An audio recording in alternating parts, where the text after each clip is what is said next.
Selamat datang di Expert Talk with Prenagen, edisi Ramadan. Senang sekali hari ini saya, Feni Sofiani, bisa hadir menemui seluruh moms dimanapun Anda berada dalam acara hari ini. Hari ini tentunya saya pasti nggak sendirian dong, karena saya akan membahas topik-topik terkait dengan bumil dan juga busui di masa Ramadan. Hari ini kita akan mengupas dari sisi medis maupun dari sisi religi terkait dengan bagaimana sih bumil yang tepat atau busui yang tepat untuk melaksanakan momen Ramadan kali ini.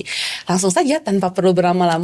Selamat siang, kami hadir di sini dengan Ko Denny Slim dan juga Dr. Muhammad Fadli. Apa kabar dokter dan Koko? Alhamdulillah. Alhamdulillah sehat sih. Sehat ya meskipun puasa? Puasa alhamdulillah sih. Alhamdulillah ya. Tapi wajahnya tuh terpancarnya cerah ceria kayak abis minum gitu ya kayaknya. Lampu. Oh lampu ya. Alhamdulillah. Senang sekali saya bisa bertemu dengan Ko Denny Slim dan juga Dr. Fadli. Luar biasa. Kesempatan luar biasa karena kita akan bahas banyak banget pertanyaan yang masuk nih. Juga pasti banyak banget menjadi kekhawatiran antara ibu hamil maupun ibu menyusui terkait dengan gimana ya menghadapi momen Ramadan ini. Gimana nanti saat mudik gitu ya. Terus gimana kalau kita menjalani puasa. Puasa itu kalau misalkan gak puasa takut sama Tuhan dosanya. Tapi kalau puasa juga takut juga sama anak nih. Gimana kira-kira mitusnya terpenuhi atau enggak. Nah hari ini kita akan kupas tuntas bersama dengan dua narasumber kita hari ini. Oke siap. Oke, pertama mungkin aku mau tanya dulu dengan Ko Denny Slim dulu ya. Mungkin ya. Izin ya dok? Ya silakan. Untuk Ustadz silakan. Kayak ini ya, kayak senioritas harus izin dulu ya Ko Denny Slim ini ya. Oke, kok aku mau nanya nih. Ini pertanyaannya tadi mungkin udah aku jabarkan juga gitu ya. Sering banget bertanya bumil dan busui itu kan nutrisinya harus banyak gitu ya. Tapi gimana caranya kalau puasa? Lebih dari 12 jam lebih ya itu kita menjalani puasa. Dan rata-rata gitu. Gimana nutrisinya buat si kecil yang ada di dalam perut? Kalau dari sisi agama sendiri Ko Denny Slim, boleh gak dipaparkan sama kita? Oke baik Yusila izin Sisi. Alhamdulillah. Jadi kalau bicaranya boleh atau tidak, jadi hukum itu memang bisa berubah mengikuti kondisi sih. Jadi kalau memang kita kan patokannya syariat, tapi syariat itu dia punya 5 tujuan, 5 makosid syariat.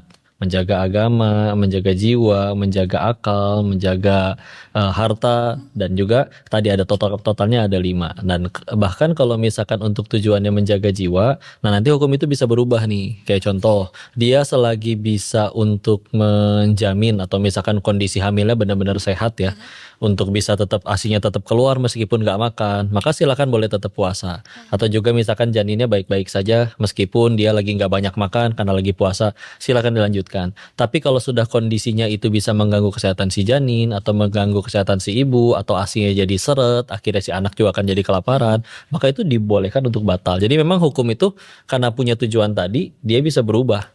Bahkan termasuk kayak misalnya mohon maaf, kami orang Islam kan memang tidak boleh makan babi gitu ya. Tapi ada kondisi di mana nanti umat Islam itu boleh makan babi. Kalau misalkan dia di hutan sendirian, nggak ada apa-apa lagi, 5 menit lagi nggak makan dia bisa mengancam nyawanya, dan yang ada tinggal daging babi doang, dan sekedar dia makan untuk bertahan hidup, itu hukumnya menjadi boleh untuk dia untuk sementara.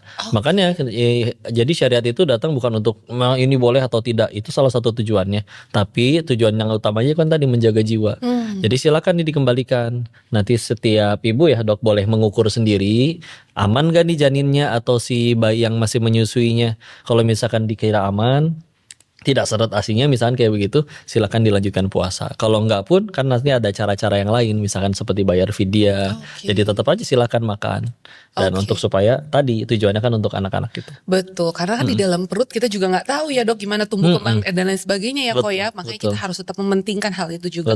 Oke, tadi dari sisi religi sudah dijawab sama Ko Denny. Nah sekarang aku juga penasaran dari sisi dari Dokter Fadli sendiri sebagai seorang dokter obgyn, yang dokter ini cukup ramai banget ya dibicarakan oleh para ibu-ibu pastinya. Sudah 10 tahun. 10 tahun sudah banyak melahirkan anak-anak. Alhamdulillah. Tadi bingung saya menjawabnya berapa anak yang sudah saya lahirkan. Jadi saya di awal nanya berapa. 10 tahun lagi ya dok ya. 10 tahun saya sempat terdiam semenit 2 menit terus tidak ada jawabannya juga. Masya Allah. Gitu. Jadi kita gimana nih pertanyaannya yang ini sekarang? Oke, pertanyaannya mudah sekali nih. Tadi udah dijawab sama Ko Denny Slim juga terkait dengan bolehkah bu hamil itu puasa atau tidak nih. Kalau puasa itu nanti bahaya nggak ya buat bayi? Atau misalkan kalau nggak puasa dosa juga nih sama Tuhan takutnya gitu ya. Kalau dari Dokter Fadli sendiri sebagai yang sudah sangat berpengalaman, kira-kira kalau ibu hamil dan ibu menyusui itu sebaiknya puasa atau tidak? Atau ada kondisi khusus yang perlu dikecualikan? Oke, jadi Ci Yeci, Ustadz, izin. Ini pertanyaan yang lumayan sering saya dapatkan, bahkan sering banget di minggu-minggu terakhir ini. Jadi, Dok, satu pertanyaannya, apakah saya boleh berpuasa atau tidak? Dan yang kedua, apakah bayi saya sehat-sehat aja? Jadi sebelum saya tempel USG-nya, yang ditanyakan langsung, Dok, bayinya sehat apa enggak? Padahal saya baru letakin gel itu, belum di USG. Nah, jadi kayak tangan itu udah kayak mesin USG. Iya, benar. Jadi ya saya paham bahwa siapa yang tidak mau mendapatkan amalan pahala puasa di bulan Ramadan ini. Namun yang kita harus ketahui, Cici, Koko, bahwa kehamilan ini 9 bulan lamanya ya, Ko ya. Betul. Cici. Dan dibagi atas 3 trimester, trimester 1, 2, dan 3. Nah, trimester 1 ini yang sering mual muntah nih kok. Betul. Ya, jadi ya karena hormon yang sangat tinggi, jadi bayinya berada di dalam rahim itu dijaga dengan hormon yang tinggi. Karena itu kalau memang ada amit-amit ngeflek, dikasih tambahan hormon obat penguatnya. Ya. Trimester kedua, ngalamin banget tuh, Dok. Betul ya Pak, aku ya. Nah, trimester kedua biasanya lebih aman karena plasenta sudah terbentuk. Trimester ketiga mungkin udah mulai sedikit nggak nyaman, ngos-ngosan, GERD, asam lambung naik. Betul, karena udah makin sempit gitu ya. Betul. Nah, kalau memang di trimester kedua, biasanya yang paling aman dan kita sudah ketahui bagaimana pasiennya, udah kita periksa. Nah, biasanya lebih aman untuk berpuasa kalau saya lihat. Nah, tapi begitu pun kita harus menilai yang kita sebut fetal well-being kok. Jadi kesejahteraan janin di dalam perutnya ya. Nah, apakah ukuran babynya yang harus dinilai ini satu nih, apakah babynya sehat-sehat aja? Itu ada yang harus kita nilai. Satu, ukurannya bagaimana, aliran darah dari ibu ke baby bagaimana, air ketubannya bagaimana. Nah, terus yang harus kita lihat ibunya bagaimana juga. Karena kita tidak bisa mengeneralisir satu individu sama individu lainnya sama semua. Karena kehamilan ini berbeda-beda dari satu ibu ke ibu yang lainnya. Anak pertama dan anak kedua juga bisa berbeda. Mungkin ya, ya Ci ya. Ini kan kehamilan kedua ya Ci ya. Nah, jadi mungkin ada kadang-kadang keluhannya yang pertama mual muntah, yang kedua nggak mual. Baik-baik aja ya. Baik-baik aja. Terus kita harus juga menilai apakah ada underlying conditions atau disease. Jadi kayak ada penyakit penyerta. Salah satunya mungkin ada sakit gula. Jadi kita tahu bahwa selama kehamilan ini banyak perubahan di dalam tubuh nih kok. Jadi beban jantung meningkat, metabolisme meningkat, ada yang dinamakan keracunan pada kehamilan, terus ada gula, sakit gula pada saat kehamilan. Nah, itu harus dipastikan dulu semuanya. Nah, karena itu ada yang namanya antenatal care. Kita lakukan pemeriksaan setiap bulannya, ada yang per 2 minggu sekali atau per 1 minggu sekali ya, tergantung usia kehamilannya. Kalau trimester 1 nih kok, saya mau izin tanya juga nih, kalau trimester 1 nih memang tadi yang saya utarakan bahwa mual muntahnya banyak nih kok. Sedangkan kita tahu muntah katanya ada yang dikatakan membatalkan puasa juga gitu ya. Terus di trimester 3 juga kalau kosong perutnya selama 12 jam lebih ya 12 jam lebih. Kadang-kadang di luar negeri itu bisa sampai lebih dari 14-16 jam. Ada yang maghribnya setengah 9 malam. Betul ya kok ya. Nah, itu bisa mencetuskan GERD, asam lambung juga. Nah, kalau dari saya pribadi, kita satu ibu hamil harus mengkonsultasikan ke dokternya karena dokternya lah yang mengetahui keadaan ibunya bagaimana, babynya bagaimana. Listen to your body. Jadi kamu harus tahu. Jadi setiap individu tuh tahu nih. Jadi bagaimana nih? Apakah dia yang harus makannya sering-sering tapi sedikit? Kalau dia nggak makan dalam waktu jangka yang panjang dia akan kelayangan dan pusing gitu. Nah, jadi butuh sekali untuk kita lebih bijaksana mengambil keputusan itu. Dia tidak dokternya saja. Jadi dokternya bisa ukuran babynya bagus, air ketuban aliran darahnya dan kamu udah trimester kedua, kamu nggak ada mual muntah, gula kamu aman, kamu tidak anemia, tensi kamu aman, monggo kamu silakan puasa. Ya. Tetapi kadang-kadang ada pasien yang merasakan mohon maaf kok tidak kuat karena memang metabolisme ibu hamil tuh memang ibu hamil tuh gerahan kan. Betul. Pasti padahal AC-nya udah dingin banget. Udah dingin gitu dan ada yang mual muntah juga gitu ya. Jadi keputusan ini memang harus diambil bersama-sama nih antara dokter dan keluarga pasien dan suaminya gitu ya, bagaimana baiknya, karena kita nggak tahu nih sebenarnya, karena sama dokter kan cuma hanya beberapa menit saja di Iya. Nah, kalau memang dikatakan boleh ya, dengan beberapa kondisi yang harus dipenuhi. Ukurannya tadi Ukurannya, dan sebenarnya adalah kalau puasa itu jumlah makanan kalori intake tuh harus sama kok. Iya. Jadi Bumil harus minum minimal 2 sampai 2,5 liter sehari. Iya, maka minumlah pada saat berbuka, malam hari sampai sahur. Nutrisi-nutrisinya, kalorinya, asam folatnya, kalsiumnya, semuanya harus terpenuhi. Dan kalau memang puasa juga harus ada taktiknya, jangan beraktivitas di luar juga. Kalau dari saya wajib konsultasikan ke dokternya masing-masing. Kalau memang dokternya mengatakan kehamilannya baik-baik saja, ibunya juga baik-baik saja, monggo diambil keputusannya bersama. Oke. Ya, tapi tidak sedikit nih kok. Tadi saya dapat WA dari pasien, dok, karena asam lambung naik nih, saya sering burping, panas dan muntah nih. Nah, ini batal nggak puasanya? Iya. Saya tanyakan sama Ustadz Hari nanti ya. ini ya. Jadi bagaimana nih kok? Iya. Bantuannya. Saya serahkan ke Cici. Ya. Jadi gitu.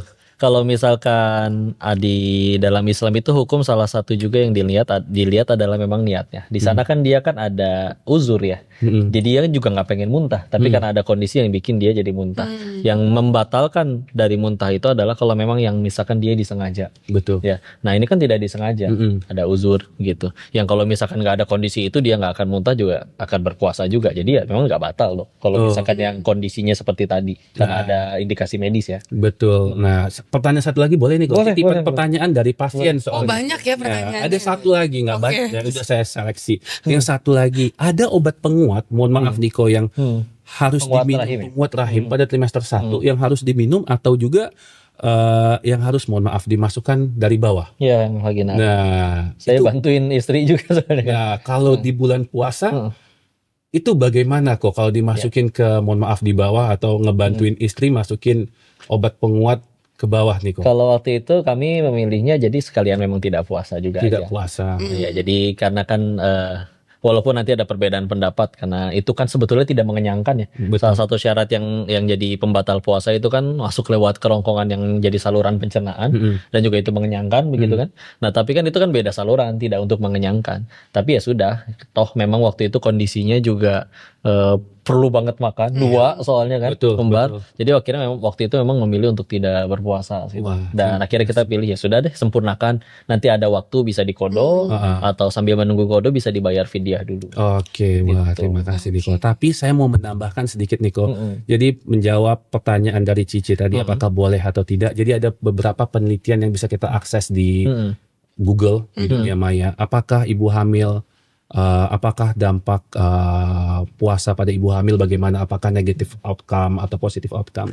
Jadi perlu saya share di sini dari literatur, ada pengalaman yang mungkin sudah dilakukan penelitian selama ini.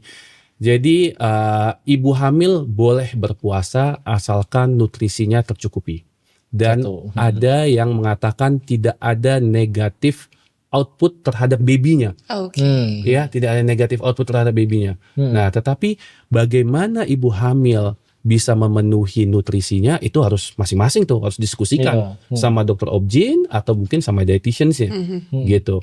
Nah, ada juga nih bahkan itu satu yang bagus. Yang kedua, benar katanya untuk mengurangi, kadang-kadang di trimester kedua ada istilah sugar rush kok. Jadi makan coklat, minum yang manis-manis gitu Ada ya. yang balas dendam kayak. Balas dendam Karena trimester kalau yang satu- PCOS kan nggak boleh makan gituan. Betul. Kita udah hamil, lu hamil. gas gitu ya, kok. Nah, dengan kita melakukan puasa di trimester 2 ini mengurangi ya nafsu kita untuk makan berlebihan. Gitu. Jadi untuk terjadinya overweight yang berlebihan pada saat ibu hamil atau terjadinya DMG, diabetes mellitus gestasional pada ibu hamil itu berkurang. Bagus gitu. Bahkan jadi malah ada yang dianjurkan puasa. Dianjurkan puasa. Oke. Gitu kan, kadang-kadang ada tuh yang makannya udah banyak, kenaikannya, wah kan kenaikan ibu hamil harus dijaga ya kok ya. Betul. Kita nggak mau takutnya ada keracunan kehamilan dan lain-lainnya. Nah, jadi kalau udah banyak nih babynya malah gede, malah saya menganjurkan puasa aja Bu. Tetapi kalau saya nih, tapi di pertengahan kan kita puasa kurang lebih 1 bulan, di masuk minggu ketiga saya sarankan untuk dikontrol lagi. Oke, karena mungkin berbeda lagi kondisinya gitu. Betul. Terus ada satu yang harus saya share di sini adalah satu penelitian yang mana pada saat puasa di trimester 1 kok, dia di bawah usia kehamilan 14 minggu, itu outcome babynya agak imut-imut, agak kecil. Jadi cikal bakal itu terbentuk sebenarnya di 8 minggu pertama kok. Jadi kita tidak mau sampai nutrisi yang kurang atau gizi yang crucial time-nya pas yang di situ. Crucial times. Jadi semuanya itu terjadi di trimester 1 tuh. Cikal bakal otak semuanya. Terus untuk kalau kita dapat kita terlena saja terus amit-amit bayinya jadi kecil, kita susah kadang-kadang catching up. Lebih susah tuh mengejar catching up dibandingkan kalau bayinya kegedean kita kurangin tuh gampang. Gitu. Nah, jadi kembali lagi keputusan boleh atau tidak puasa itu harus diambil secara bijaksana menurut saya dari sisi medis dan dinilai kesejahteraan janin dan keadaan ibunya, dan ibunya listen to your body because every human being is different. Gitu. Jadi bisa jadi juga hari ini bisa tapi besok belum tentu support untuk itu ya, Dok. Boleh nggak, Dok, kasih sedikit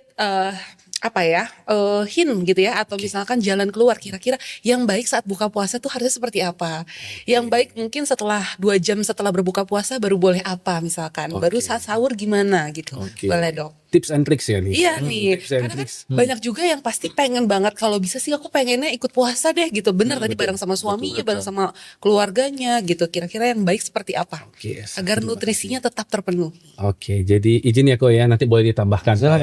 Ada yang kurang-kurang, banyak yang kurangnya ini. Jadi satu, dipastikan ibu hamil tidak boleh dehidrasi. Itu satu, dehidrasi. Jadi minum air putih yang cukup. Kita tinggal di iklim yang tropis, yang panas ini, ya gampang keringetan. Jadi kita butuh minum minimal 2 sampai 2,5 liter. Ya, itu bisa berupa air putih, dari sup, dari buah-buahan yang mengandung banyak cairan. Nah, kita harus pastikan itu. Dan itu harus dikejar berarti selama berbuka sampai sahur. Betul, itu ya? Jadi ya tidak boleh langsung gas semuanya juga Ci. Jadi mungkin pas buka minum, kalau ada air zam-zam boleh minum air zam-zam. Wah, itu Masya Allah. Gitu. Terus ada mungkin teh yang tidak terlalu manis, tapi sebenarnya teh jangan juga karena ini menghambat penyerapan zat besi. Jus mungkin. Ya, jus yang mungkin gulanya jangan terlalu banyak. Kita tidak mau tiba-tiba naik, spike up gulanya, nanti tiba-tiba turun lagi. Itu bikin badan kita lemes. Jadi kita harus atur juga karena takjil sekarang ini sangat menggiurkan nih kok. Wah, pergulaan semua. Kalau nggak ada gulanya kayaknya nggak seger kayaknya ya. Nah, jadi diatur makan yang manis dan minumnya dulu nih. Setelah itu kita harus makan diperbanyak proteinnya menurut saya. Ya proteinnya karena kita butuh nih. Sebenarnya kita makanan Indonesia nih karbonya saya yakin pasti tercukupi lah. Nasi Padang gitu karbonya luar biasa gitu ya. Kalau makan karbohidrat pilihlah karbohidrat yang kompleks. Nasi merah tapi kagak enak ya. Enak kan nasi yang putih juga. Harus ada gulanya juga balik lagi ya, Dok ya. Betul ya, karbohidrat yang kompleks. Nah jadi makanya jangan langsung terlalu kenyang tapi small portions at a time. Gitu mungkin 2 jam jadi udah buka dikit nih. Terus mungkin sholat dulu, makan agak berat, sholat raweh, makan lagi. Nanti sahur, makan dan minum lagi. Jadi tercukupilah kalorinya itu. Karena kita tahu pada kehamilan pertama memang ada ekstra kalori yang dibutuhkan oleh tubuh. Tapi kalau trimester kedua dan ketiga ada 400 kalori. Itu jadi kayak 1 portions, tambahan 1 porsi makan. Gitu. Jadi ya harus diatur sama ibunya tuh, dan ibunya juga bisa menimbang saat dia sudah 3 hari puasa berat badannya bagaimana. Red flag kalau dia turun loh berat badannya, apalagi kalau trimester 1 turunnya melebihi 10% dari initial body weight. Ya, jadi kalau trimester 1 mungkin dia nggak naik, tapi turunnya mungkin sedikit-sedikit aja karena mual muntah, ya. Tapi kalau turunnya terlalu banyak, lebih dari 10%, nah itu nggak boleh tuh. Pantau terus gerakan babynya.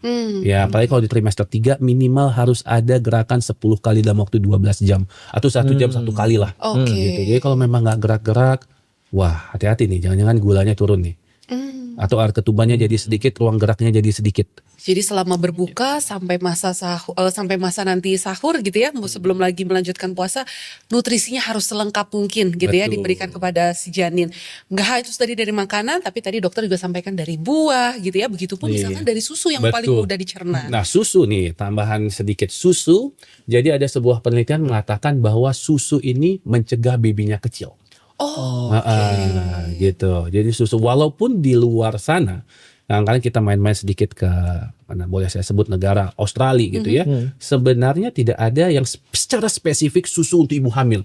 oke. Ya, tapi di Indonesia mungkin karena kita endemi dengan anemia, kita multivitamin kita kok mungkin agak pricey sedikit, Betul. maka dikemaslah susu yang udah ada kandungan asam folat dan lain-lainnya. Jadi bisa sekalian minum susu dengan mendapatkan gizi-gizi yang dibutuhkan selama hamil. memenuhi. Iya. Itu hebatnya Indonesia. Betul, karena sudah diformulasikan gitu ya dok ya. Oke, sudah tepat sekali maksudnya untuk ibu hamil yang apalagi terutama saat menjalankan puasa ini yang nutrisinya ditakutkan 12 jam lebih itu kurang dan harus dikembalikan saat dia berbuka Untuk itu ya. mencegah babynya kecil gitu. Oke. Betul. Topik pertama kita ini cukup bikin panas banget ya dok ya. Dan Koko luar biasa banget tadi kita udah ngebahas terkait dengan boleh nggak menyusui, boleh nggak puasa, boleh nggak hamil dengan berpuasa dan lain sebagainya gitu ya. Dan menurut aku ini benar-benar pertanyaan yang cukup sering banget tadi Dokter Fadli juga sampaikan 2 minggu terakhir ini pertanyaannya sering banget terutarakan tentang itu gitu ya. Dan tadi udah dijawab juga dengan Ko Denis dan juga Dokter Fadli bahwa puasa itu boleh untuk ibu hamil maupun ibu menyusui, tapi perlu dipertimbangkan dengan bijaksana dan perlu dikonsultasikan pastinya dengan dokter juga. Tadi Ko Denis juga sudah sampaikan bahwa kalau misalkan kondisinya mendesak, kondisinya memang membuat atau memperburuk janin, lebih baik nanti digantikan gitu bisa ya nanti ya Ko Denis ya. Tapi kalau misalkan aman silakan dilanjutkan. Begitupun tadi Dokter Fadli juga sampaikan bahwa kita harus terus melakukan pengukuran gitu ya. Kalau misalkan aman-aman aja, baik-baik aja. Dan yang paling penting adalah memenuhi nutrisi saat berbuka hingga saat sahur lagi gitu ya. Nutrisi harus lengkap, harus terpenuhi, kandungan airnya, kandungan proteinnya, kandungan serat. Dan kandungan semuanya itu akan lebih mudah didapatkan juga pastinya dengan susu Prenagen Mami untuk ibu hamil dan juga Prenagen Lactamam untuk ibu menyusui. Karena nutrisinya lengkap, praktis dan juga terukur. Oke, jadi Ko Denis dan juga Dokter Fadli betul ya kalau ibu hamil dan ibu menyusui boleh puasa? Betul. Luar biasa.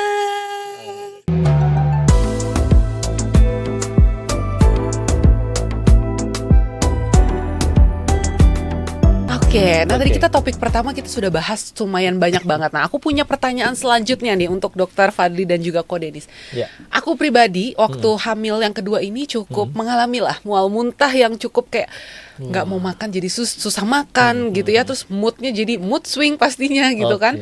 Terus kemudian kalau udah mual, terus kemudian nggak bisa muntahnya itu udah nggak bisa ditahan kayak gitu. Jadi kayak kalau muntah sekali tuh mancing, kedua kali, ketiga kali berikutnya terus kayak pengen kayak gitu terus gitu ya. Tadi sempat dibahas juga sama Dokter Fadli gitu ya. Banyak juga yang nanyain kalau muntah itu membatalkan puasa atau tidak gitu. Tapi tadi udah dijawab juga sama Ko Denis bahwa tidak membatalkan puasa gitu karena itu tidak disengaja Tidak gitu ya. disengaja. Pertama mungkin aku mau nanya dulu sama Dokter Fadli gitu ya.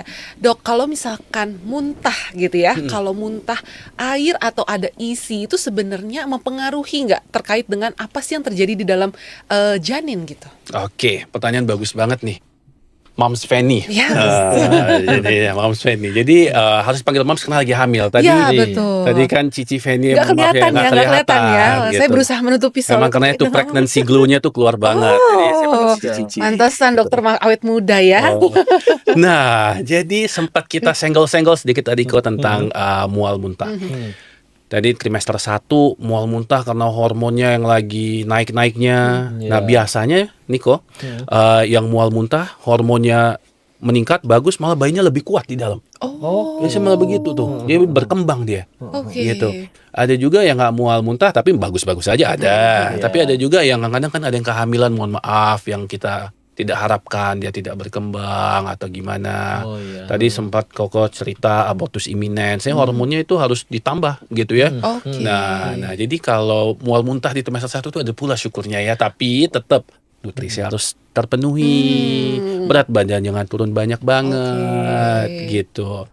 Dan apakah mengganggu kehamilan? Kalau pada trimester 1 sih kalau dia tidak turun lebih dari 10%, berat badan ibunya turun lebih dari 10%, insya Allah masih oke. Oke. Tetapi kembali lagi harus di USG untuk dilihat ukuran babynya, gitu ya, apakah kehamilannya, karena ada juga kehamilan anggur. Nah itu mual muntahnya lebih banyak ya kok. Atau yang kita sebut namanya mola hidatidosa, itu mual muntahnya luar biasa banyaknya.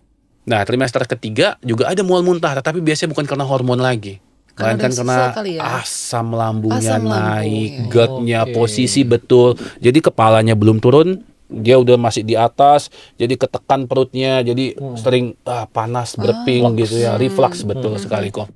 Nah, kalau dibilang tips and tricksnya gitu, gimana baiknya untuk menangani muntah dan kita mengetahui muntahnya masih aman, segampang kita menimbang berat badan apakah masih kita bisa makan, ya insya Allah masih oke. Oke. Gitu ya. Dan kadang-kadang ada yang nggak bisa makan sama sekali ya, terus dia kelingan pusing gitu, pipisnya itu sedikit dan pekat dan udah dehidrasi, ya wajib masuk ke rumah sakit. Namanya itu adalah hiperemesis gravidarum. Oke. Jadi karena nggak bisa masuk makanan, kita harus infus. Harus infus, kita suplai makanannya dan kita harus berikan obat-obatan sebagai lini kedua. Tetapi lini pertama saya mau sedikit cerita, boleh ya kok? Oke. Nah, jadi lini pertama untuk menangani mual muntah pada ibu hamil adalah satu, kita bisa minum jahe, ginger. Itu di luar negeri guidelines-nya. Katanya ginger kalau nggak salah jahe ya kok ya. Iya betul. Maaf di bahasa Inggris saya kadang suka ini ya. Nah, jadi ginger. Jadi kita di sini banyak wedang, bandrek, bajigur itu kan ini semua. Tapi jangan yang instan dong. Suruh minta suaminya beli yang fresh, geprek sendiri, tambahin gula yang aren merah gitu kali ya. ya, Dok, ya? Yang merah kali ya. Yang Nah, merah. biar ada tenaganya, tambahin gula gitu ya. Taruh di tumbler, minum dikit-dikit. Jadi kemana-mana harus bawa tumbler gitu ya. Dan nanti kalau udah mual muntah ya mungkin sebaiknya tidak puasa gitu ya, kok mohon maaf. Betul. Nah, tapi jadi untuk mengurangi mual muntah ya minum jahe ginger itu satu.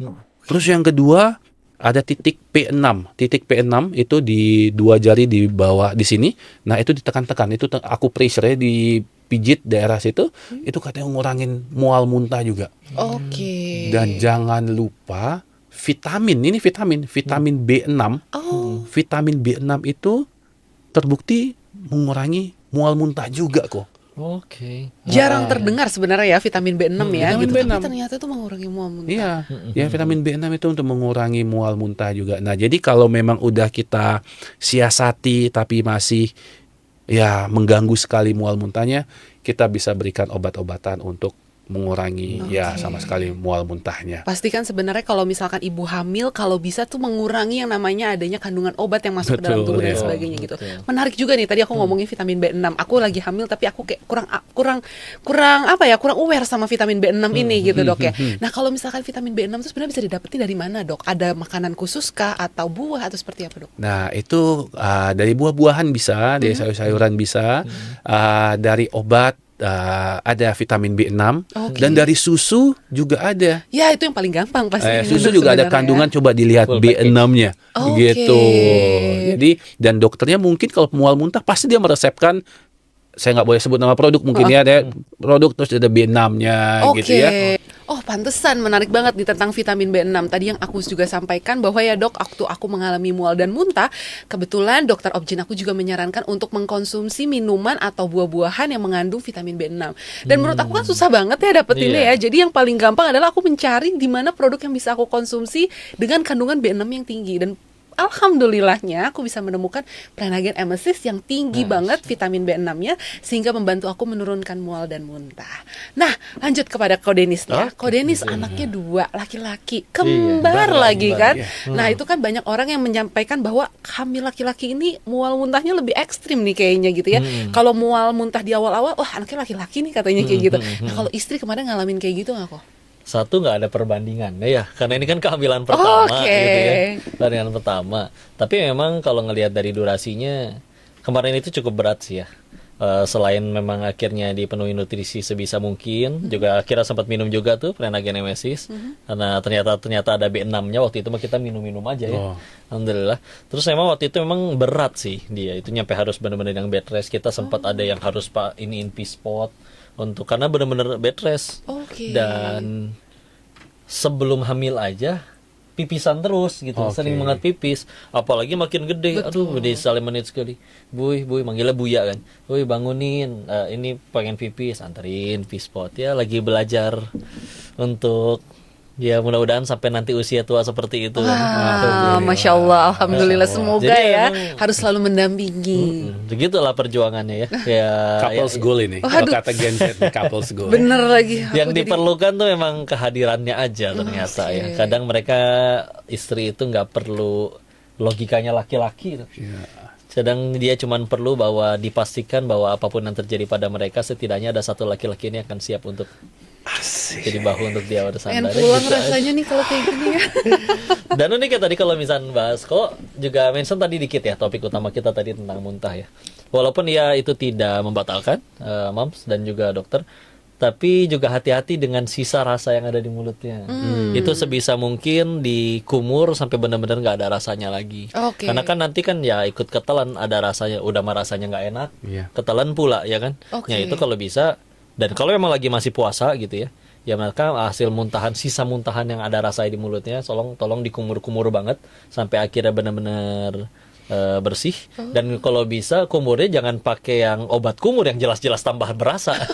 Jadi ya harus kayak air jernih aja, air putih, mau air keran nggak apa-apa, air yang minum alhamdulillah juga nggak apa-apa.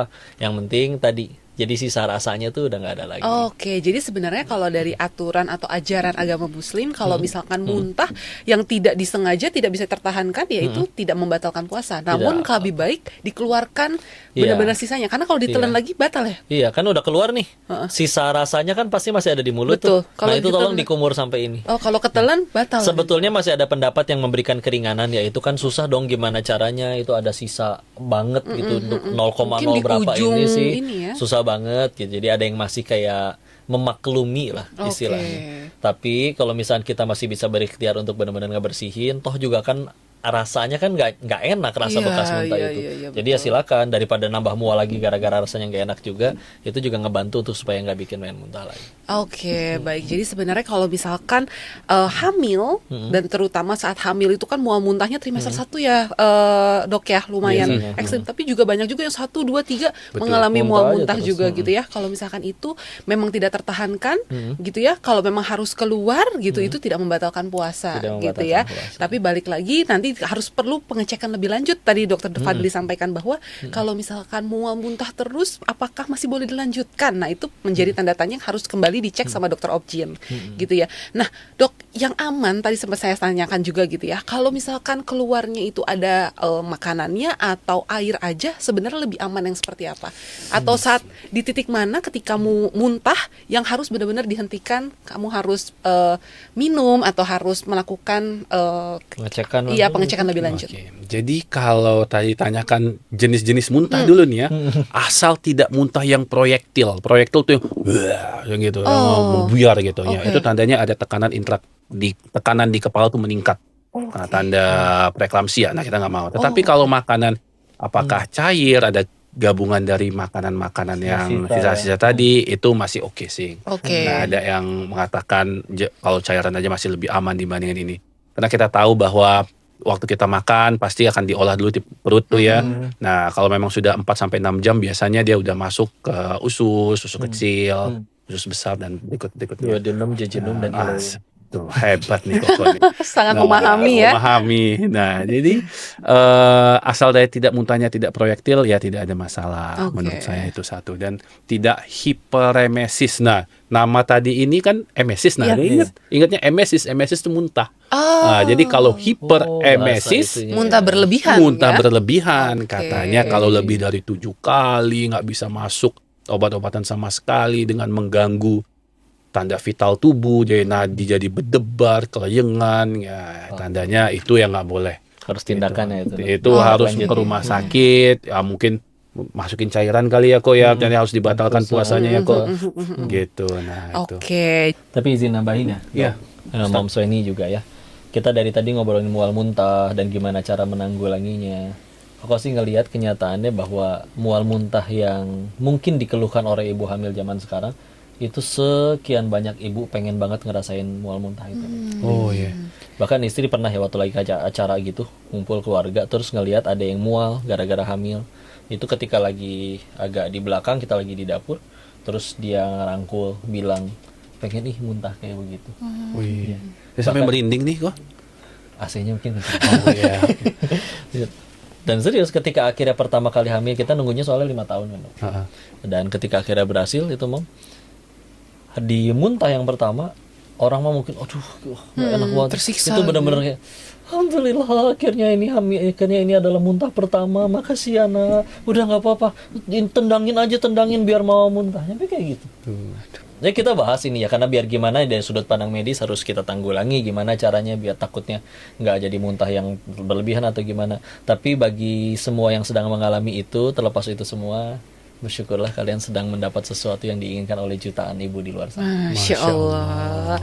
Jadi secara psikis gitu ya, ini apa ya, kayak serapan yang bagus banget gitu ya untuk memahami bahwa jangan merasakan bahwa kalau mual muntah itu penderitaan, tapi harus dinikmati gitu ya, karena kita akan menyambut berkat yang luar biasa besarnya gitu ya. Dulu Mom, Dok, Iya. saking pengen ngehibur istri setiap karena tespek selalu garis 1. Saya selalu bilang kayak gini, ya udah nanti jangan beli di apotek situ lagi, apotek situ mah jualnya yang garis 1, pindah apotek lain aja. Lumayan kan akhirnya, meskipun akhirnya menyunggingkan senyum. Karena ya bener-bener pengen banget. Setiap kali ditanya kalau misalnya kayak ulang tahun atau pengen kado apa, coba masa jawabnya pengen bayi, pengen anak. Kan bikin orang yang nanyanya juga jadi kayak, ya itu kan sesuatu yang nggak bisa gitu kan. Tapi emang begitulah, itu bener-bener cita-cita dari sekian banyak jutaan ibu loh di luar sana. Itu alasannya gue pengen jadi objin juga nih. Merawat ibu-ibu, keinginan. Aduh, tapi sharing bener sekali. Jadi Bu Mil, Bu Swi, kalau misalkan saat puasa terus kemudian tidak tertahankan lagi rasa pengen muntahnya itu, menurut Ko Denis bahwa itu aman, masih aman gitu ya, tidak membatalkan puasanya gitu ya. Tapi kembali perlu diperhatikan ketika muntahnya ini sudah berlangsung cukup lama gitu ya, terus kemudian tidak tertahankan dengan kondisi fisik yang juga mungkin menurun, Dokter Fadli menyampaikan bahwa itu harus dilakukan pemeriksaan lebih lanjut untuk memastikan ibu dan juga janin pastinya harus tetap aman. Gitu. Dan pastinya juga saat sahur ataupun dan berbuka gitu ya, pastikan nutrisinya harus lengkap, karena selama 12 jam lebih itu kan kita tidak makan gitu ya. Makanya nutrisinya tuh harus lengkap dan juga terukur pastinya, agar konsumsi yang diterima oleh si janin juga pastinya baik dan berkembang. Oke, jadi betul ya Ko Denis dan juga Dokter Fadli bahwa ibu hamil yang muntah tidak tertahankan saat menjalani puasa itu tidak membatalkan puasa? Ya, Betul. Betul sekali.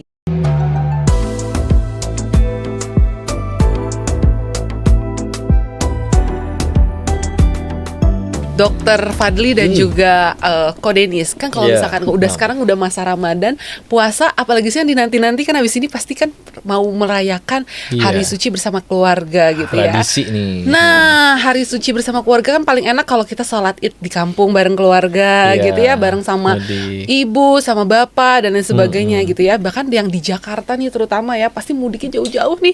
Ada yang mudiknya ke Aceh, ada yang ke Padang tadi ya. Padahal dan di juga peta cuma segini. kelihatannya iya kayaknya cuma sejengkal ya. Nah, dan juga pasti banyak juga yang merasakan pengen road trip nih, kayaknya road trip seru ya, setahun sekali dan lain sebagainya. Tapi kan nggak bisa dipungkiri juga ibu hamil tuh punya keterbatasan gitu ya. Kalau saya waktu itu juga pengen banget, nggak usah sebutnya mudik gitu ya. Saya kan pokoknya pengen jalan-jalan aja gitu ya. Tapi nggak tahu badan perut sudah membesar gitu ya. Nah, aku pengen tahu nih sebenarnya kalau misalkan dari Dokter Fadli dan juga dari Ko Denis gitu ya, menanggapi ibu hamil yang mau mudik nih sebenarnya, dan apakah sebenarnya dari ajaran agama Muslim mudik itu diharuskan gitu ya, atau wajib untuk bertemu dengan orang tua dan keluarga saat merayakan hari Idul Fitri gitu? Mungkin dari Ko Denis dulu. Izin ya. Iya, silakan Pak Ustadz, memang harus duluan Pak Ustadz. Jadi mudik itu tradisi, Mams. Nah, kalau tradisi itu di dalam Islam boleh selagi tidak bertentangan dengan syariat. Jadi kayak misalkan kalau tradisi kayak tadi pulang, apalagi itu juga bisa ada kebaikan kan di dalamnya, ketemu saudara yang udah lama nggak ketemu, menyambung tali silaturahmi. Di sana kita bawa rezeki, bagi-bagi buat anak-anak, ponakan-ponakan yang di sana, ya kan, vibes-nya juga kan, apalagi hari kemenangan, pengen berbagi. Maka itu bisa jadi kebaikan. Jadi tradisi yang nggak boleh itu tradisi yang bertentangan dengan aturan syariat, ya. Maka selagi itu tidak bertentangan, aman. Nah, tapi tadi ada keterbatasan. Di dalam Islam itu bahkan nggak usah juga hamil, Mams. Nggak usah hamil pun, kalau dia safar, perjalanan, itu termasuk yang boleh nggak puasa Ramadan. Oh. Iya, jadi karena memang dulu lebih sulit dari sekarang ya. Kalau sekarang udah banyak rest area, kendaraan juga ada pesawat, ada mobil. Di zaman dulu yang 14 abad lalu yang benar-benar masih kuda, unta, tengah padang pasir, nggak ada rest area, nggak bisa nyambil buah makan, beli makanan di mana-mana, nggak ada jualan. Maka itu safar itu termasuk yang diizinkan oleh syariat untuk tidak ikut berpuasa. Oh. Apalagi hamil pula. Ya. Yeah. Jadi ibaratnya secara syariat dia punya 2 excuse lah untuk misalkan untuk tidak puasa. Ya, jadi tidak sampai jadi dosa, tapi dengan mudahnya zaman sekarang kan ya pesawat duduk adem gitu. Ya, kalaupun punya kendaraan juga insya Allah misalkan dia mampu ada mobilnya bagus juga duduk sama-sama adem. Capek berhenti, rest area banyak, di rest area pilihan makanan banyak, budget buat beli makanannya ada. Dia mau puasa silakan, karena memang jauh lebih mudah di zaman sekarang. Tapi kalaupun Eva pengen berbuka, ya secara aturan fikihnya, kalau ikutin aturan tadi, ya dia boleh saja untuk tidak ikut berpuasa. Ada excuses. Ada excuse, bahkan double ada excuse-nya. Paling dijaga aja sih nutrisinya. Ya kalau misalkan kalau di rumah kan kita bisa makan yang langsung dimasak atau dibikin kapan saja atau diseduh. Alhamdulillah kalau misalkan kita di perjalanan kan ada yang udah kemasan gampang. Betul. Nih tinggal bawa nih. Tinggal tusuk, minum, nutrisinya lengkap. Alhamdulillah. Dengan ya betul sekali, dengan Prenagen UHT ya juga udah diformulasikan nih, enak banget untuk on the go, apalagi buat moms zaman sekarang kan yang apa-apa pengennya praktis gitu ya, nggak mau lagi nyeduh, susah banget bawa-bawa dan lain sebagainya. Oke, nah tadi dari Kodin sudah sampaikan bahwa kalau secara agama itu apa ya, bahkan justru ada excuse khusus gitu ya kalau misalkan lagi bermudik gitu. Nah kalau dari Dokter Fadli sendiri gimana dok? Kalau misalkan ibu hamil, adakah kayak trimester 1 itu jangan deh gitu, atau trimester 3 jangan deh, yang aman kalau 2 boleh deh, atau apa hal-hal yang perlu kita garis bawahi? Boleh asalkan seperti apa dok? Atau mungkin kalau naik pesawat kali ya dok?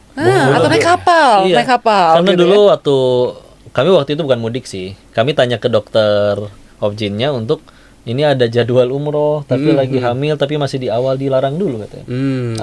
Nggak ngerti itu apa karena kalau di udara tekanan udaranya gimana kah? Nah dokter lebih ada yang siap. Izin ya Ustaz. Moms fan. Jadi bepergian pada saat hamil nih kita bahas ya. Nah kalau tadi Pak Ustadz menanyakan tentang naik pesawat terbang nih Pak Ustadz. Nah rata-rata dari beberapa guidelines mengatakan sebaiknya sebelum 34 minggu. Kalau usia kehamilan 34 minggu, maaf ya, usia kehamilan 34 minggu. Tapi kalau kita mau push it, boleh sampai 36 minggu. Oh, itu udah ujung banget tapi ujung banget. Kita khawatir nanti lahirannya di atas nanti. Aduh. Kasihan ibu bidannya atau dokternya nggak ikut diajak. Kecuali diajak ya dok. Kecuali diajak, kita siap kok mengawal. Nah, selalu ditanya juga sih memang tiap kali check-in, ada ibu hamil? Betul. Padahal yang datang kumisan semua. Iya, betul. Bisa aja. Nah, jadi tapi kalau kita lihat di atas cabin pressure itu kan udah kurang lebih sama-sama di sini. Gitu ya. Nah sama ini jadi seharusnya bukan pressurize-nya masalah kita khawatirkan.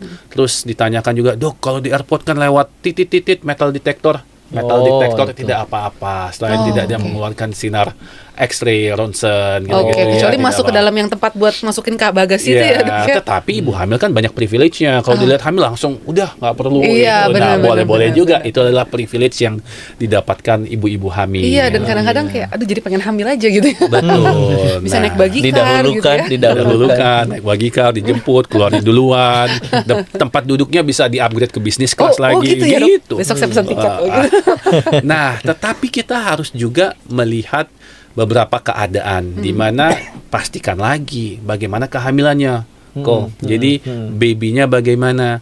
Trimester 1 sebenarnya kalau memang keadaannya baik-baik saja, tidak mual muntah, tidak ada perdarahan, tidak ada kontraksi, monggo.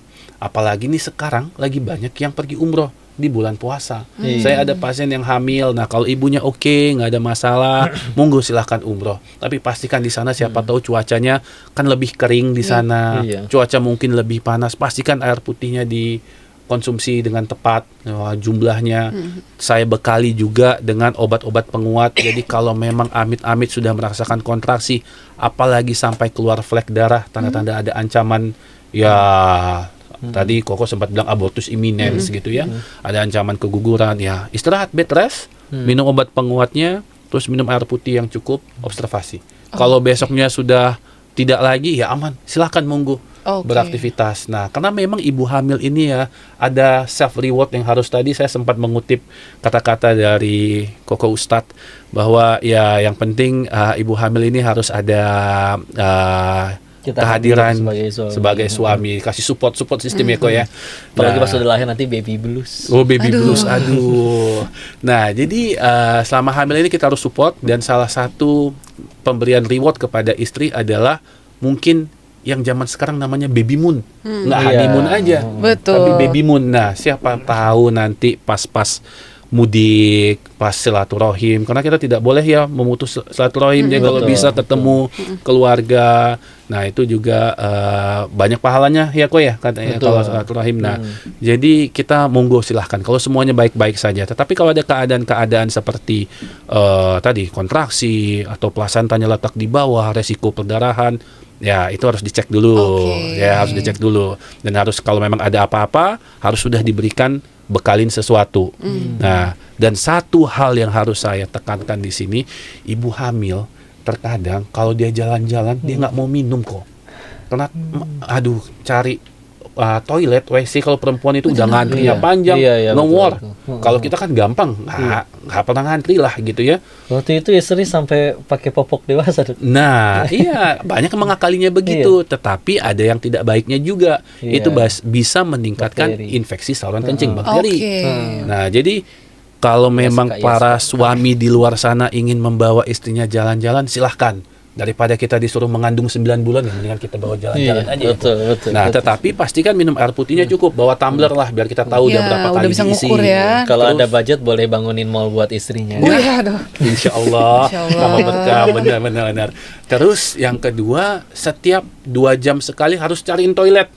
Kalau bisa Iya, ngantriin betul. tuh, Oh, itu Walau luar jangan masuk ke biasa. toilet perempuan. Maksud saya ngantriin aja, kok nggak digebukin kalau masuk. Ngantriin pas sudah di depan lah, istrinya dipanggil untuk masuk ke toilet. Harus pipis. Nah, pipis. Karena kalau dia nggak pipis, ternyata dia kurang minum. Betul. Nah, kalau dia nahan pipis, wah repot juga. Nanti malah sakit bagian sini, bisa jadi ISK, infeksi saluran kencing. Jadi Nah, support sistemnya yang harus justru mereminder terus ya, dan lebih betul. aware gitu Dan ya. ibu hamil juga harus sadar, tetap kita harus bawa nih cikal bakal baby nih ya, harus dijaga nih. Nah, jangan sampai terjadi ya amit-amit yang aneh-aneh, jangan sampai infeksi, karena infeksi ini bisa mencetuskan kontraksi, bisa bikin ketubannya pecah dini. Iya. Gitu. Tetapi jangan jadi alasan tidak membawa istrinya jalan-jalan ya kok ya. Betul, jangan. Harus Ada. dibawa baby moon istrinya. Kalau bisa sejauh-jauh mana Oh gitu. iya, itu justru meningkatkan ini ya, Kebahagiaan. kebahagiaan dan juga berat janin kayaknya itu ya. Berat janin dan untuk mencegah. Jadi ada endorfin. Jadi kalau kita stres Iya, di rumah hormon aja, kortisol meningkat, kontraksi nanti. Oh. Nah, jadi dibawa bikin happy istrinya gitu. Dan kata Mama saya ini betul tau. Waktu akhirnya kita ngantri karena ngelihat istri hamil, duluan aja. Jadi nggak usah ngantri bisa. Iya. Ini kan banyak privilege justru ya Iya, sebenarnya iya, ya. iya, Oke. Nah, kalau misalkan tadi kita juga ngebahas terkait sama mudik yang tadi di pesawat ataupun di kapal gitu. Apakah ada mempengaruhi terkait dengan guncangan, Dok? Oke, jadi pertanyaan bagus sekali nih. Sebenarnya kalau naik pesawat, walaupun kita turbulence nggak bisa kita elakkan juga gitu ya, tapi landing ini insya Allah dengan tubuh kita ini ya, yang Maha Kuasa telah menciptakan dengan sempurna ini, kita di situ udah ada air ketuban, ada otot-otot yang sudah menjaga babynya. Kalau air ketubannya bagus, semuanya bagus, insya Allah aman. Oke. Ya nggak ada masalah. Tapi jangan sampai desak-desakan juga lah. Bumil kan pasti ada priority ya. Jangan sampai desak-desakan jadi engap, jadi ini nggak boleh. Tetapi kalau dari guncangan, ya kita doain semoga perjalanan lancar. Tapi kalau guncangan yang ringan, insya Allah nggak ada masalah. Termasuk naik kapal laut juga, asal jangan mabuk laut ya. Nah, terus ini juga aman. Ya begitulah tips and tricksnya. Oke, nah Dok, tadi kan lebih banyak kita ngomongin ibu hamil gitu ya. Sedangkan yang perlu diperhatikan juga ibu menyusui nih, Oke. yang membawa ASI yang harus diproduksi untuk si janin, untuk si bayinya yang udah lahir gitu ya. Kalau ngomongin terkait dengan gimana cara pengelolaan yang tepat untuk ASI, kan ASI itu harus dijaga suhunya lah, apanya gitu ya Dok ya. Nanti mungkin boleh dibantu gak Dok, kasih kita tips gimana caranya untuk memberikan ASI yang baik gitu ya di saat lagi proses mudik gitu dan lain sebagainya. Nanti mungkin juga boleh dijelasin juga sama Kodenis kan. Kodenis juga sekarang istri kebetulan lagi menyusui ya, kemana-mana pumping dan harus dijaga tuh suhu dan lain sebagainya. Gimana sih sebenarnya yang baik dan yang pasti nggak mau nutrisinya berkurang untuk si bayi yang udah lahir ya? Jadi memang menyusui ini ada yang eksklusif yang kita ketahui. Kadang-kadang ada yang sampai 4 bulan sampai 6 bulan. Dia baru mendapatkan solid food atau MPAC di atas 6 bulan. Betul. Begitu ya. Nah, yang paling baik adalah direct breastfeeding. Jadi langsung menyusui 2 sampai 3 jam sekali. Gitu ya. Dan itulah paling baik. Nah, namun kalau memang seandainya merasakan sebelum 2 jam sudah penuh ya, maka ya harus dipompa, kalau nggak nyaman dong. Betul. Nggak nyaman, pompa, disimpan, ada cooler bag, ada plastiknya sekarang. Sekarang udah jauh lebih praktis ya, disimpan, terus nanti sampai tujuan kalau dimasukin ke kulkas, penanganan yang baik gitu ya. Karena tidak boleh juga kalau didiemin aja, nanti Betul. rusak susunya. Betul. Masih 6 bulan pertama yang kita belum memberikan solid food atau MPASI, nah harus ya mungkin setiap pergi kemana-mana bawa yang tundung yang nutupin, jadi nggak boleh jadi alasan bahwa nggak menyusui, kasihan babynya. Betul, karena Nggak dia dapat cuma dapat nutrisi dari situ dari ya. ibunya gitu. Kembali lagi kalau menyusui mungkin di 4 bulan 6 bulan pertama yang tidak mendapatkan solid food, kayaknya dari saya nih, mungkin mohon maaf kalau saya salah ya, jangan berpuasa karena kita tidak boleh egois juga, karena babynya dapatkan nutrisi dari kita aja, masih satu-satunya gitu. Apalagi kalau nanti saat kita lakukan pemeriksaan kan ada kurva pertumbuhan itu. Kalau kurva pertumbuhannya dia mungkin agak-agak di bawah atau harus ditingkatkan lagi. Fenton itu ya. Iya, gitu. Iya, Ada apalagi kurva-kurva. 1000 hari pertama kehidupan itu penting Wah, banget ya. wah, betul. Golden. Betul kok. Oke, nah kalau tadi dari Ko Deddy sendiri tadi mungkin mau menambahkan juga nih, kalau misalkan tadi sebagai apa ya, dari ajaran agama Muslim gitu mungkin ya, kalau misalkan memberikan ASI gitu, apakah ada excuses juga untuk tidak berpuasa gitu? Iya, termasuk yang diizinkan untuk tidak berpuasa. Jadi nanti boleh dikodok setelah udah siap untuk kodok, itu bayar hutang puasa lah gitu. Lalu atau dibayar fidyah dulu. Maka itu juga termasuk yang diizinkan kalau misalnya lagi menyusui. Apalagi kan tadi ada momen di mana si bayi itu full hanya yang dimakan tuh hanya ASI saja. Belum ada masuk MPASI dan yang lain-lain. Maka ya udah, kalau di saat kayak gitu benar-benar full, silakan ibunya tidak puasa dulu. Dan sebetulnya kan Allah Maha tahu ya. Allah tuh tahu kalau misalkan ini si ibu juga tidak lagi hamil atau tidak lagi menyusui, Allah tahu kok dia juga bakal puasa juga. Dan dia nggak meminta itu, Allah takdirkan seperti itu. Maka ya dengan sifat adilnya, nggak mungkin akhirnya jadi enggak, kamu tetap puasa, kalau enggak nanti kamu dosa. Nggak mungkin. Nggak mungkin. Yang penting niatnya balik lagi ya. Ko Itu Deddy. itu juga pahala yang luar biasa. Pahalanya seorang ibu itu. Luar biasa. Oke, jadi ibu hamil dan juga ibu menyusui boleh banget kok ngelakuin mudik, asalkan juga harus bijaksana dan pastikan kalau nutrisinya itu harus juga lengkap untuk ibu dan juga janin maupun untuk bayi yang disusuinya. Seperti aku nih, yang aku selalu bawa kemana-mana Prenagen UHT, yang ini adalah rasa Berry Love yang aku suka banget karena rasanya tuh enak dan seger banget, apalagi kalau dikonsumsi pas buka puasa nanti. Nah, selain Berry Love ada juga Velvety Chocolate dan juga Almond Soya yang bisa dipilih sesuai dengan keinginan ibu seperti apa. Kenapa aku pilih Prenagen UHT ini? Karena nutrisinya lengkap, praktis, dan juga terukur. Jadi, betul ya, Bumil dan Busui boleh mudik? Betul.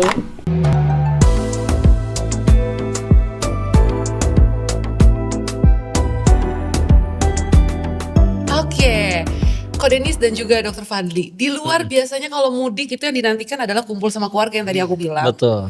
Ada juga yang sedikit membuat khawatir nih. Kalau misalkan ketemu sama saudara-saudara gitu ya. Oh, hamil, kok perutnya segitu aja, 7 bulan tuh kecil gitu ya. Kok hidung kamu besaran gitu ya. Itu kan kayaknya sakit banget ya, apalagi ibu hamil kan juga nggak mau banget sebenarnya kayak gitu ya Dok ya. Nah, kalau misalkan dari stigma-stigma yang beredar tadi ngomongin masalah perut kecil dan lain sebagainya. Terus kalau kita cerita kita masih sibuk kerja, beraktivitas, itu tuh kayak justru kayak gak kasihan ya sama anaknya kayak gitu-gitu. Jadi justru malah stigma negatifnya jadi ke ibu nih gitu ya. Aku pertama mungkin mau nanya dulu sama Dr. Fadli gitu ya. Apakah benar Dok, stigma-stigma yang beredar nih? Pertama aku mau nanya dulu, perut kecil itu menandakan bahwa bayinya kurang nutrisi, emang iya Dok? Pertanyaan bagus juga nih. Jadi satu, tadi kamu udah mengatakan tentang ya orang Indonesia nih ya, kita suka berkomentar. Nah, tiba-tiba banyak deh peramal, ini agak bulat ya, ini kayak cowok nih atau cewek nih atau gitu ya. Nah, kan memang orang Indonesia tuh karena mungkin kita tipe yang friendly kan, itu satu ya. Terus Kang, tapi kita tidak bisa menahan kata-kata kita juga yang mungkin menurut dia tidak menyinggung, tapi ya untuk ibu hamil yang karena lagi hormonnya lagi membara di dalam, jadi lebih sensitif gitu, Pak Ustadz. Nah, kembali lagi tadi ukuran perut ya. Nah, memang ukuran perut itu bisa kita lihat, maksudnya ukuran berapa, usia kehamilannya berapa minggu ada, ya. Nah, jadi kayak seudel, ini kurang lebih itu antara 20-22 minggu gitu ya. Tetapi dengan adanya, mohon maaf, miom bisa jadi kesannya lebih gede, ya. Atau bayinya tidak berkembang sesuai dengan usianya, agak lebih kecil memang. Ya, tetapi kembali lagi karena itu kita di bulan puasa ini harus menjaga lisan ya, Pak Ustadz. Jangan sampai Berkata yang baik atau diam. betul. Kalau kita pengen tahu kepo tapi dikemas secara baik-baik mungkin ya, tanyakan karena ya tadi kamu sempat bilang ada istilah pregnancy nose gitu-gitu ya. Hamilnya adalah sebuah berkah nih. Tadi Pak Ustadz udah bilang bahwa berapa tahun sudah menunggu 5 tahun dan mual muntah ibu hamil tuh itu yang dipengen lakukan, Impian sekian banyak ibu. Iya, impian dari istri gitu ya. Nah, jadi tentunya satu bahwa hamil pasti akan merubah banyak hal di dalam tubuh seorang wanita. Ya, mau itu dari secara fisik ataupun dari ya hormonalnya terganggu. Satu, dia perutnya akan mohon maaf semakin besar, muncullah mohon maaf stretch mark, habis itu ada bagian-bagian yang warna hitamnya, celah-celahnya juga jadi warna hitam. Setelah itu kalau di trimester ketiga tadi ada pregnancy nose gitu ya. Dan ini sebuah life cycle sih menurut saya, yang mana itu bukan sebuah yang permanen, tapi dinikmati saja. Karena apa yang perubahan yang di dalam tubuh kita itu adalah sebuah impian orang-orang di luar sana juga yang pengen punya anak, kata Ko Denis tadi gitu. Jadi kalau memang ukurannya kecil, tetapi itu yang dikatakan teman-teman ya, biasanya teman-teman searisan yang suka ngomong kayak gitu tuh. Tapi dokternya bilang oh normal, ya normal, usianya sesuai kok gitu. Karena dokter meriksanya udah pakai USG. Gitu, Benar, nggak dari gini-gini aja, enggak. Jadi kalau memang itu ya mungkin ditanggapin dengan baik ya, didoain biar semuanya lancar kayak gitu ya kok ya. Nah, tapi ya kembali lagi tolonglah mungkin yang di luar sana ya menjaga juga lisannya, menjaga untuk ibu hamil, karena memang ibu hamil ini butuh banget support dari suaminya saja, tapi dari keluarganya. Oke dok, jadi terbantahkan ya bahwa sebenarnya kondisi perut yang besar atau kecil itu tidak mempengaruhi, bukan berarti bayi itu tidak sehat gitu ya, ataupun bayi sehat gitu ya, itu harus ada pemeriksaan lebih lanjut pastinya. Kalau misalkan dokter sudah verifikasi bahwa ya, anak ibu sehat, janin ibu sehat, ya artinya insya Allah baik-baik saja semuanya gitu ya. Nah selanjutnya dari Ko Denis nih gitu ya. Siap, Mam. Kalau kita udah dalam kondisi kayak gitu kan kadang-kadang suka minder ya, juga kadang-kadang suka down juga nih, gimana apa bener ya janin aku ini sakit, apa bener ya janin aku ini gak berkembang, atau bener gak ya aku jadi jelek gitu ya karena pregnancy nose dan lain sebagainya. Gimana caranya mengembalikan diri kita gitu ya, secara psikis, emosional kita yang terombang-ambing karena kata-kata ini nih gitu. Pak Denis gimana? Satu, memang silaturahmi itu amalan hati. Mam. Dimana kita di situ tuh harus ngontrol banget hati kita nih. Jangan sampai silaturahmi niatnya ketemu orang tapi malah kayak gitu. Ajang nyakitin orang dengan lisan kita. Sekarang mohon maaf ya, sekarang kita pengen bunuh orang tuh nggak perlu pakai pedang, nggak perlu pakai pisau, bisa pakai ini nih, ini tajam, ya? Bahaya sekali. Nah, alhamdulillah ya. Dan bagi kitanya yang mungkin dapat ucapan tidak baik bagi orang, ya itulah memang kan kalau di dalam Islam yang paling penting adalah sebetulnya bukan penilaian orang, tapi penilaian pencipta orang. Alhamdulillah sudah kitanya nggak di mulut orang lah, bismillah. Dan sebetulnya ketika akhirnya terjadi kayak gitu, tolong suaminya juga untuk istilahnya benar-benar dampingin ya. Karena begini, setahu Koko ketika orang udah benar-benar sayang, sang istri udah sayang banget sama suami, dia bisa nggak peduli tuh mulut orang di luar mau ngomong apa. Selagi orang yang paling dia sayang tetap dukung, support. Makanya si laki-laki, si suami itu juga harus bisa mikir bahwa kalaupun katanya ternyata tidak selangsing dulu sebelum ngelahirin 4 anak, Ya wajar lah, maka lihatlah ini wanita yang sering-sering lihat istri pas lagi tidur deh, meskipun sambil celangap gitu ya, seperti itu.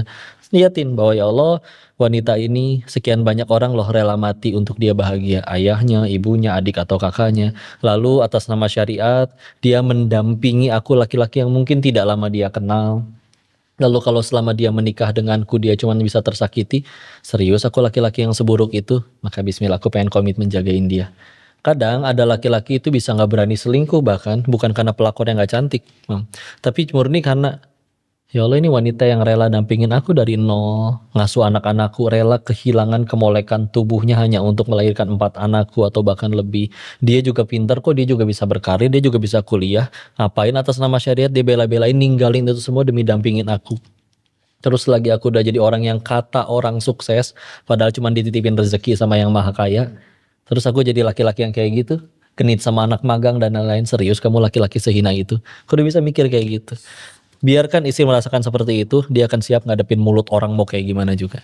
Yang penting kekuatan dari support system suami. Suaminya gitu ya. juga, dan karena kan ya namanya perempuan ya dia bisa naik turun, semua manusia bisa naik turun keimanan, mulut orang bisa jadi ngaruh. Tapi kan ketika akhirnya dapet dukungan dari orang-orang yang kita sayang ya, karena laki-laki juga kan begitu begitu juga bahwa bisa jadi satu dunia tuh lagi benci, atasan lagi marah, bawahan kurang ajar, laki-laki bisa tenang loh ketika ingat satu hal. Meskipun satu dunia memusuhiku, setidaknya akan ada tetap satu wanita yang tetap mentaatiku apa adanya. Istri di rumah. Jadi gitu tuh ibadah tuh, nikah itu ketika dibilang dalam Islam adalah ibadah yang separuh kehidupan, separuhnya agama, bukan berarti kalian tuh harus sholat terus 24 jam barengan, enggak. Tapi perasaan seperti itulah yang disebut ibadah juga. Oke. Iya, jadi ya bismillah, makanya yuk dampingin gandeng. Ketika akhirnya ada mulut kayak gitu, suaminya datang sambil ngegandeng. Iya, kan ini mah udah dicek, udah emang cuman ininya aja kok perutnya karena mungkin pakaiannya atau gimana. Kemarin dicek baik-baik aja kok, denyut jantungnya segala macem, kan yang ngecek dokter lebih tahu dari kalian. Dukung aja bela, nggak apa-apa. Dan juga hati-hati jangan kebawa emosi akhirnya dijambakin bibir-bibir orang, itu juga nggak usah, tenang aja. Jadi ya begitulah, silaturahmi itu amalan hati. Gimana caranya kita silaturahmi itu justru jadi pahala, jadi kebaikan. Ada yang menurut kita kurang ideal, daripada ngejulitin atau nanya, doain aja baik-baik. Oke, jadi ya tadi Gitu. balik lagi ya, perannya suami ini selama masa kehamilan itu bukan cuma ibu aja yang hamil. Iya, Kayak bukan cuma yang penting tiap bulan udah transfer duit, nggak cukup. Gak cukup ya, benar-benar harus kayak diberikan apa ya, affirmation gitu ya, afirmasi yang baik untuk istrinya, untuk menguatkan istrinya juga pastinya. Nah, pertanyaan aku berikutnya, apa sih sebutannya mungkin ada nggak ya hukuman untuk orang-orang yang mulutnya jahat? Ustaz? Ya gitu ya. Jadi gini, di dalam Islam itu kalau suka teringat inilah. Kata Nabi ada hari nanti di mana dinar dan dirham tuh nggak berlaku lagi, harta udah nggak laku lagi. Yang berlaku tuh apa? Amal soleh kita, ya. Nah nanti kata Nabi setelah kita kalau kita percaya afterlife yang menurut versi Islam ya, nanti akan ada hari di mana setelah kita wafat itu yang berlaku cuman pahala kita. Lalu nanti orang-orang yang pernah disakiti oleh kita di dunia secara lisan itu nanti akan menuntut balas. Kata Nabi akan ada orang-orang yang mungkin dia sholat sih, dia sholat dia zakat, dia puasa, dia haji, tapi mohon maaf, wahai Nabi ada orang sholat, zakat, puasa, haji, tapi tetangganya nggak selamat dari mulutnya. Kata Nabi, oh dia di neraka. Karena memang bukti kamu beragamanya benar itu, kamu justru juga makin jadi kebaikan bagi orang. Nggak cukup cuma 24 jam ruku. Mohon maaf ya, kalau sekedar ruku, sujud, sholat 24 jam, orang Jepang dengan kecanggihannya dia bisa bikin robot yang 24 jam sholat. Tapi robot itu nggak akan nyelamatin orang kalau ada yang keserempet. Dan kita nggak akan berkata, wah dia robot yang soleh. Enggak. Nah kita nggak sholat 24 jam. Tapi pertanyaannya kita beragama tuh udah bikin kita jadi manusia yang seperti apa. Dan itu akan kelihatan dari mulutnya. Orang dia agamanya bener-bener bener, dia nggak akan mau nyakitin orang bahkan dari lisannya. Ya, dan kalau sampai terjadi nyakitin dengan secara lisan, nggak dipukul, nggak dijahatin, nggak dijambak, tapi ini lisan nyakitin. Tadi udah disebutin hadisnya, dia bukan golongan Nabi, dia bukan yang ada naudzubillah sampai masuk nerakanya Allah. Dan di hari akhir itu orang yang zalim itu akan dituntut sama orang yang jadi korbannya. Dulu aku dijahatin sama dia ya Allah, di dunia belum dibalas. Di hari itu kan semua keadilan ditegakkan. Dan ketika akhirnya dituntut balas, bayarnya pakai apa? Duit udah nggak laku di sana. Orang mati pada nggak bawa duit. Maka bayarnya pakai pahalanya yang jahat mulutnya, ditransfer ke yang tersakiti. Kalau pahala yang jahatnya udah habis, dosanya yang tersakiti diangkut sama yang mulutnya jahat itu tadi. Makanya ada orang-orang yang kata Nabi disebutnya orang yang bangkrut. Yaitu ya dia di dunia udah beramal nih, udah beneran sholat, zakat, tapi mulutnya nyakitin orang sampai orang itu perih sekali rasanya di hatinya. Itu di hari akhir loh, mana amalanku? Aku perasaan udah sholat, aku udah umroh, aku udah segala macam, gak laku di hadapan Allah. Na'udzubillah. Dan bayangin kalau misalkan dituntut satu orang aja ternyata pahalanya udah habis, giliran melongok ke belakang, aduh kok antriannya masih panjang? Ya karena korban mulutnya ternyata banyak banget. Maka aduh ini dijaga banget. Kata Nabi pernah diperlihatkan isi neraka dari hadis yang lain, dan ternyata ketika ditanya apa sih yang paling banyak bikin orang masuk situ, wahai Nabi, disebutkan satu masalah dosa syahwat, ya dosa ya perzinahan dan yang lain-lain. Yang kedua, Oh, jadi hati-hati sekali ya. Jadi kalau misalkan mau silaturahmi, silakan silaturahmi ibu hamil, ibu menyusui. Iya. Mungkin itu kan juga apa ya tadi dokter Fadli sampaikan juga endorfin ya, ketemu sama saudara yang udah lama nggak Iya. ketemu dan lain sebagainya, dan nggak usah dipikirkan karena Iya. Allah sudah memberikan keadilan nanti. Iya. sudah ada waktunya sendiri dari Allah gitu ya. Oke, luar biasa sekali. Kalau misalkan dari dokter Fadli sendiri gitu ya, kalau misalkan juga dari sisi mungkin psikologis gitu ya, saat mengalami itu udah balik lagi kah makan yang manis-manis misalkan atau seperti apa gitu dok? Misalkan dari sisi medis untuk recovery lah misalkan itu tidak tertahankan gitu. Nggak tertahankan. Jadi ibu hamil ini hormonnya bergejolak di dalam. Betul, betul banget. Kadang-kadang dia yang sebenarnya dia nggak mau cari masalah, tetapi kalau memang disenggol-senggol sedikit, nggak sedikit kalau memang masalah fisik, masalah berat badan terutama. Kita laki-laki masalah berat badan masih nggak biasa gitu. Aja. Mamanya hamil harus naik berat badannya. Nggak ada yang hamil nggak naik berat Justru badannya. kalau nggak naik malah dipertanyakan ya dok ya. Kan gitu. Jadi ya kembali lagi mungkin ya disyukurin aja, selalu dinikmatin. Tadi sudah diutarakan Pak Ustadz, memang ya alhamdulillah hamil, anugerah, semoga anak yang kita kandung ini lancar kehamilannya sampai persalinannya, nanti saat dia lahir adaptasinya bagus, dan insya Allah nanti dia akan menjadi besar, menjadi kebanggaan keluarga. Udah didoain aja lah, nggak usah dilawan lagi ya Pak Ustadz, ya capek. Dan kalau ada yang tersakiti ya, Mam, dengan mulut orang, kita suka diajarinnya gini. Kita yakin semuanya pengen pulang ke surganya Allah ya. Sedangkan dulu Nabi Adam alaihissalam diusir dari surga karena satu dosa, makan buah terlarang. Kita pengen ke surga, emang dosanya cuma satu. Jadi kan pasti bisa jadi ya sudahlah. Ini aku lagi dapat fasilitas untuk digugurkan dosa-dosanya. Iya pahit omongan orang-orang itu ketika silaturahmi. Tapi bisa jadi gara-gara jahatnya mulut orang itu, aku pulang ke hadapan Tuhanku dalam keadaan bersih, gak bawa dosa, lebih terampuni. Jadi nggak apa-apa. Bisa jadi kita lebih mudah ke surganya Allah gara-gara jahatnya mulut orang itu. Nggak apa-apa. Biarin. Investasi akhirat. Oke, ini bakal jadi kekuatan pastinya buat ibu hamil, ibu menyusui yang lagi ketakutan nih mau pulang, tapi gimana ya kalau nanti mulut-mulut orang jahat gitu ya. Tapi Iya. ternyata sudah dikuatkan kembali juga dari Dokter Fadli dan juga sama Ko Denis. Thank you banget nanti kekuatannya itu ya.